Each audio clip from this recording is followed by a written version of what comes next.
여러분, 모든 것에는 시작이 있으면 끝이 있기 마련이에요. 사도 바울의 사역도 그렇습니다. 우여곡절 속에 이 비시디아 안디옥까지 오게 되었는데요, 그곳에서의 복음 사역이 이제 끝을 향해 가고 있습니다. 감사하게도 오늘 본문에서 이 비시디아 안디옥 사역이 성공적으로 잘 마무리하게 됩니다. 어떤 면에서 사도 바울이 이 비시디아 안디옥에서 성공적으로 사역을 잘 마무리하게 되는지 이제 우리 본문으로 들어가 함께 살펴보시면서 우리를 향하신 하나님의 살아계신 음성 듣게 되기를 간절히 축원합니다. 첫 번째 따라하겠습니다. 방황하던 영혼들이 돌아왔습니다. 방황하던 영혼들이 돌아왔습니다. 우리가 이미 앞에서 배워서 잘 아시겠지만 이 사도 바울이 비시디아 안디옥에 이르기까지 그 여정은 결코 쉽지 않았습니다. 수리아 안디옥 교회의 파송으로 역사적인 이 전도 여행이 시작되었고, 바나바의 고향인 구브로 섬, 키프로스 섬에서 총독 서기오 바울이 예수를 믿게 되는 놀라운 성과도 얻게 되죠. 시작이 참 좋았습니다. 기대 이상의 좋은 결과의 바울 일행은 흥분되는 마음으로 소아시아의 밤빌리아 버가로 가게 됩니다. 하지만 그곳에서 예상치 못한 두 개의 큰 사건이 벌어지고 맙니다. 그 첫 번째가 바울의 심각한 질병이었습니다. 말라리아로 추정되는 병에 걸려서 사경을 헤맬 정도로 아주 심각했던 것입니다. 결국 버가에서의 모든 계획을 중단하고 행로를 새롭게 찾아야 되는 그런 상황에 놓이게 됩니다. 엎친 데 덮친 격으로 함께했던 마가 요한이 팀에서 이탈하고 말죠. 이런 두 가지 악재가 겹치는 가운데 아주 험난하기로 유명한 타우루스 산맥을 바울과 바나바가 겨우 넘어 도착하게 된 곳이 바로 비시디아 안디옥이었습니다. 이때의 바울의 건강 상태는 정말 좋지 않았고 몰골도 흉할 정도였다라고 갈라디아서 4장에 기록하고 있습니다. 이렇게 고생하며 정말로 힘겹게 이 비시디아 안디옥까지 오게 되었는데요, 얼마 가지 않아서 감사하게도 이 고생을 상쇄시킬 정도의 감격적인 은혜의 열매를 바로 이곳 비시디아 안디옥에서 보게 됩니다. 그게 무엇이냐? 우리 44절 함께 읽습니다. 시작. 그 다음 안식일에는 온 시민이 거의 다 하나님의 말씀을 듣고자 하여 모이니, 많은 이방인들이 사도 바울의 복음의 설교에 감동을 받고서 이게 소문이 나면서 그 다음 안식일에 그 시민의 많은 사람들이 이 하나님의 말씀을 듣고자 모이기 시작한 거예요. 더 나아가서 방황하던 영혼, 주를 알지 못한 영혼들이 많이 주께로 돌아오게 됩니다. 48절입니다. 시작. 이방인들이 듣고 기뻐하여 하나님의 말씀을 찬송하며 영생을 주시기로 작정된 자는 다 믿더라. 아멘. 여러분, 바울과 바나바가 말로 다 할 수 없는 고생과 고난 가운데 이 비시디아 안디옥까지 와서 이렇게 많은 이방인들이 복음에 반응하고 주께로 돌아오는 모습 앞에 이들이 얼마나 흥분하며 얼마나 기뻐하며 감격했을까요? 저는 설교를 준비하는데 그 모습이 눈에 선하게 그려져요. 사랑하는 성도 여러분, 우리 그리스도인에게 있어서 가장 큰 기쁨과 감격이 있다면 그게 뭘까요? 잃어버린 영혼, 방황하는 영혼들, 그들이 주님께로 돌아오는 것 아니겠습니까? 여러분, 이 기쁨은요, 우리의 기쁨 이전에 하늘아버지 하나님의 말로 다 할 수 없는 기쁨이라는 거예요. 누가복음 15장 7절입니다. 시작. 내가 너희에게 이르노니 이와 같이 죄인 한 사람이 회개하면 하늘에서는 회개할 것 없는 의인 99으로 말미암아 기뻐하는 것보다 더하리라. 아멘. 성도 여러분, 때론 고생스럽지만, 때론 힘들지만 우리의 수고로 인해서, 우리의 땀 흘림으로 인해서 인생에서 방황하는 영혼들이 주님께로 돌아올 수만 있다면 이것만큼 값지고 귀한 일이 어디 있겠습니까?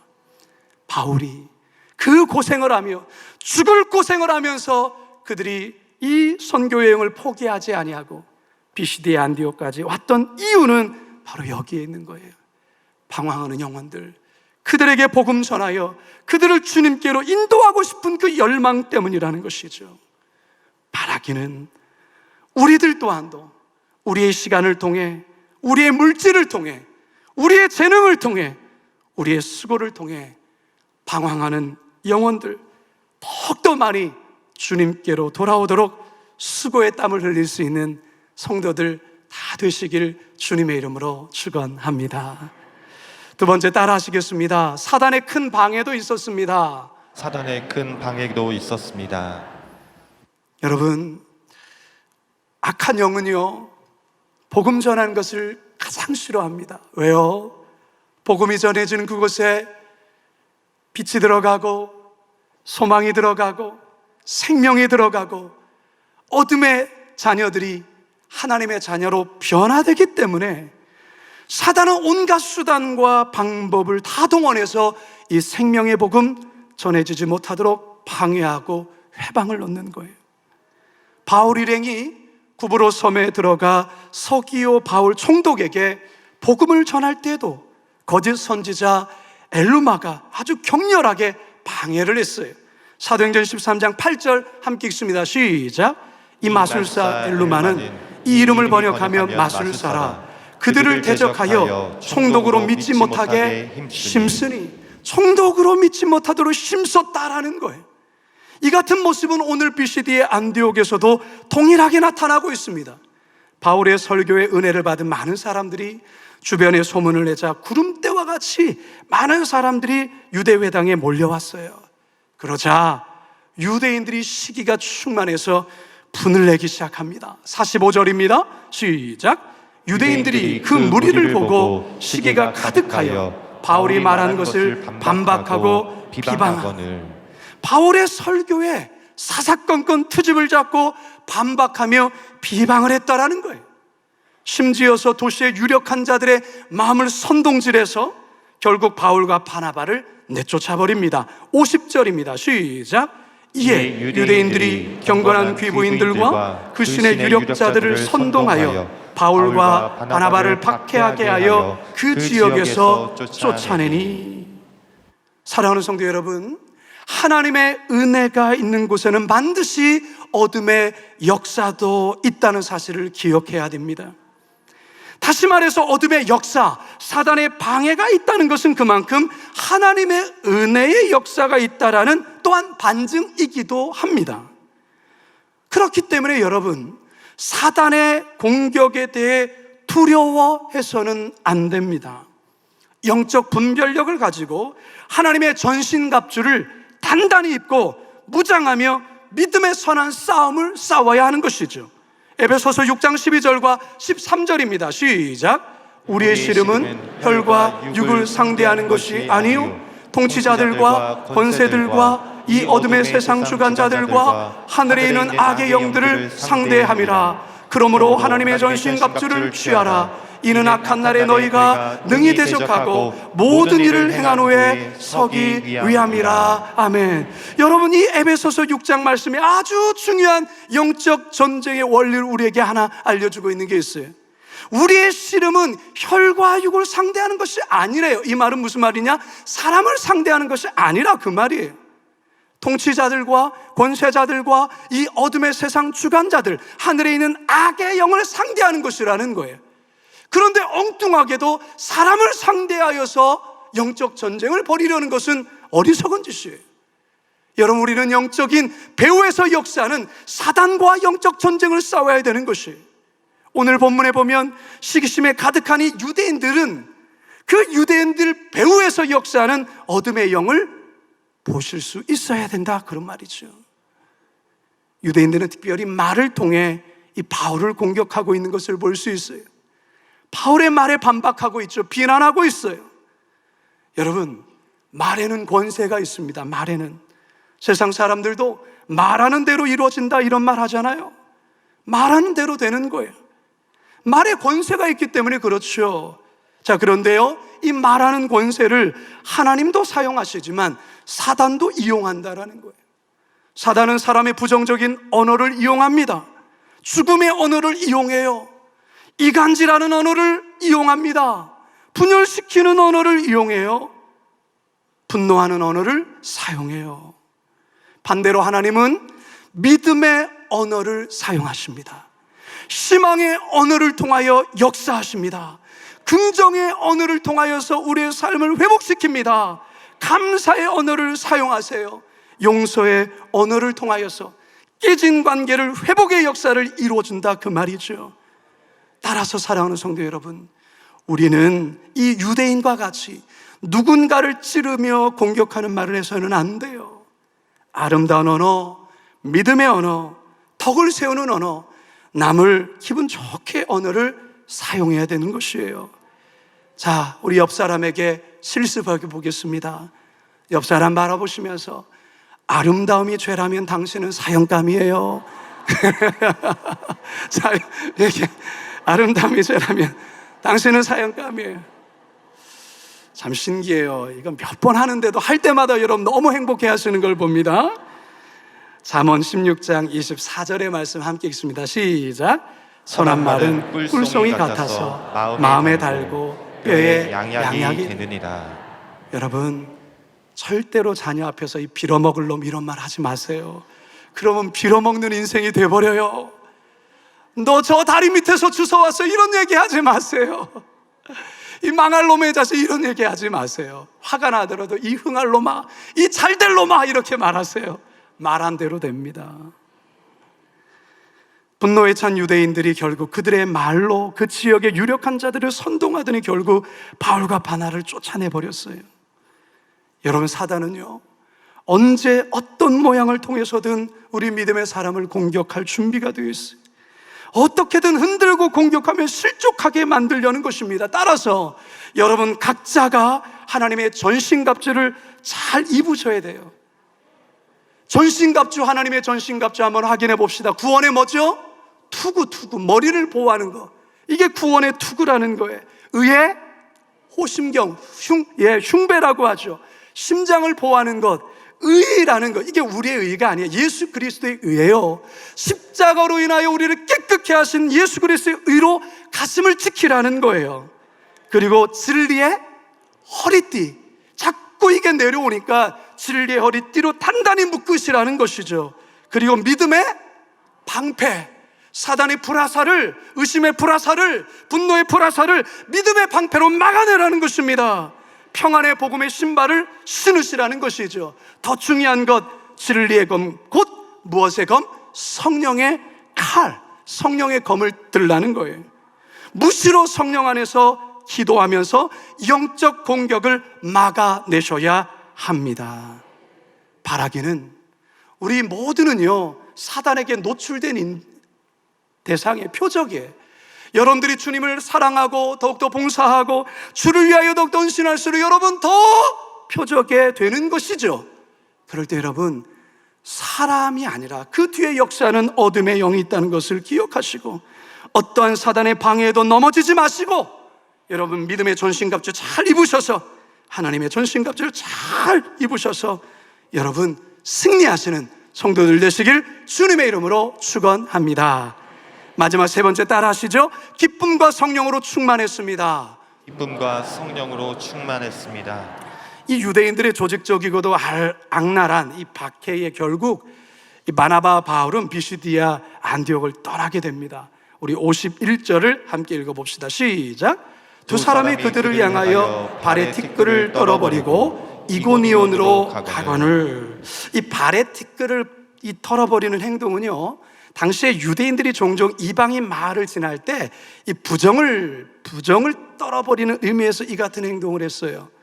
이 바울과 바나바가 여기서 이렇게 하는 이유는 예수님께서 복음서에서도 말씀을 했는데요, 복음을 거부하는 자들, 여기서는 유대인들이잖아요. 복음을 거부한 유대인들에 대한 하나님의 심판적 의미가 담긴 행동이라 할 수 있어요. 자, 그렇다면 여러분, 비시디 안디옥에서의 이 바울과 바나바의 사역, 이 선교 사역은 실패한 겁니까? 성공한 겁니까? 실패한 듯 보이는 면이 있어요. 유대인들의 거부와 이어진 박해, 바울의 선교가 실패처럼 보이죠. 더욱이 그 도시에서 쫓겨나는 신세가 되어버렸죠. 실패처럼 보여요. 그런데 실패가 절대 아닙니다. 그 이유가 두 가지가 있습니다. 첫째는 바울의 설교를 통해서 어쨌든 많은 이방인들이 예수님을 구주로 믿고 주께로 돌아왔다라는 것입니다. 구원의 열매가 있는 것이죠. 또 하나 두 가지가 있습니다. 두 번째가 있습니다. 중요한 것은 이들이 비시디 안디옥에서 쫓겨나고 있지만 바나바와 바울의 마음에 기쁨과 성령으로 충만했다라는 것입니다. 할렐루야. 52절 같이 한번 읽어봅니다. 시작.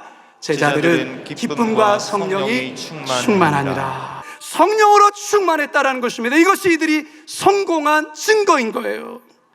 여러분, 인생에서나 특별히 우리 신앙인들에게 있어서 성공한다는 게 과연 무엇을 의미하는 걸까요? 대부분의 많은 사람들, 주를 알지 못하는 세상 사람들은 어떤 외적인 화려함이나 결과로 성공을 이해하고 성공에 대해서 그렇게 생각을 하곤 하죠. 하지만 우리 하나님은 그렇지 않아요. 우리 하나님 그렇게 성공에 대해서 그렇게 정의하지 않아요.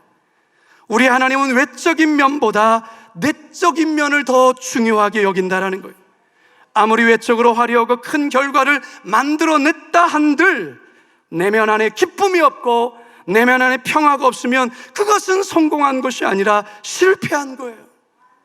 반대로 도무지 기뻐할 수 없는 상황이지만 예수로 인하여 기뻐하고 내면 안에 주체할 수 없는 기쁨이 있고 그 기쁨에 겨워 예배하고 찬양한다면 그는 성공한 자라는 것입니다.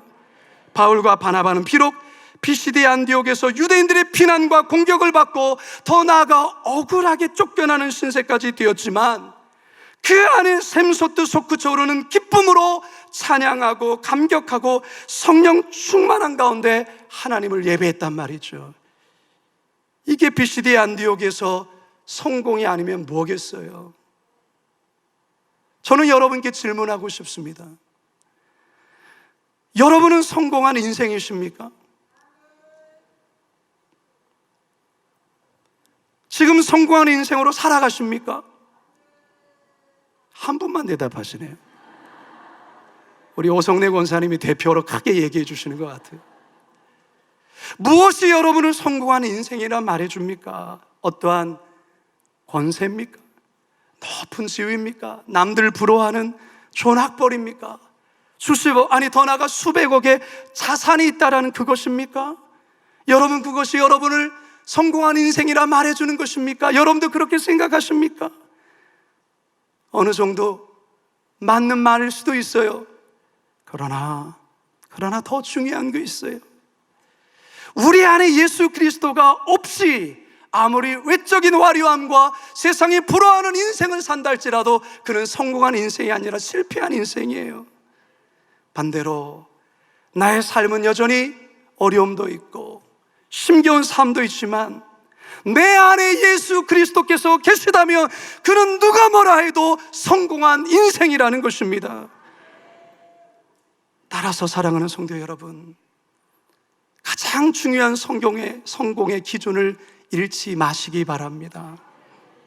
주를 알지 못하는 사람들은 외적인 화려함과 외적인 결과로 자신의 성공했다 실패했다라고 말할 수는 있지만 여러분들이 적어도 그리스도인이라고 한다면 하나님이 바라보시는 그 성공의 기준으로 여러분의 삶을 바라보실 수 있어야 돼요. 따라서 여러분, 우리가 해야 될 일이 있어요. 그리스도가 내 안에 계시고 그래서 내가 성공한 인생으로 살아가고 있다고 한다면 여러분들이 평생에 남은 삶을 통하여 해야 될 것이 있습니다. 그것이 무엇입니까? 방황하는 영혼들을 그리스도께로 많이 돌아오게 해야 될 줄로 믿습니다. 악한 영들의 강력한 공격이 있다 해도 여러분, 사람 보지 마세요. 환경 보지 마세요. 주만 바라보며 묵묵히 주의 길을 걸어가시기 바랍니다. 화려하지 않아도 외적으로 크게 보여줄 것 없어도 눈물 골짜기 걸어가도 예수로 웃고 예수로 울고 예수로 기뻐하고 예수로 합한다면 여러분은 성공한 인생입니다.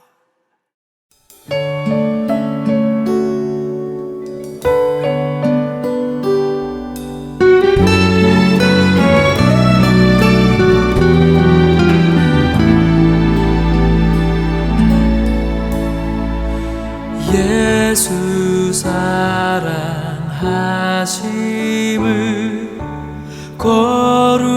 거룩하신 말일세. 우리들은 약하나 예수 권세 많도다. 날 사랑하신 날 사랑하신 날 사랑하신 성경에 써있네. 나를 사랑하시고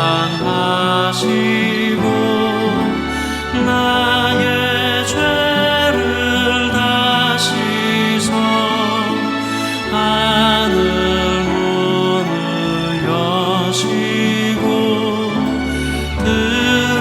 들어가게 하시네. 날 사랑하신 날 사랑하신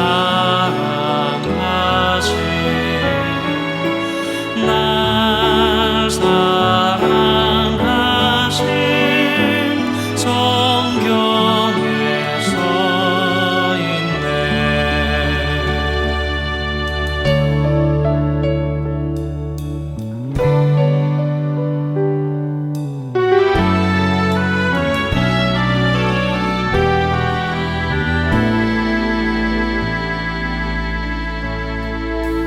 내가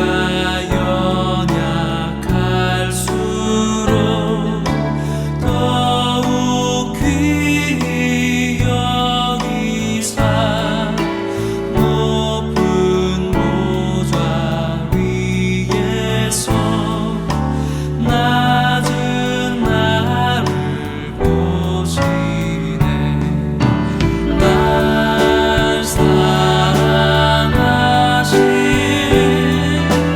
날 사랑하신 날 사랑하신 성경에 써있네. 세상 사는 동안에 나와 함께 하시고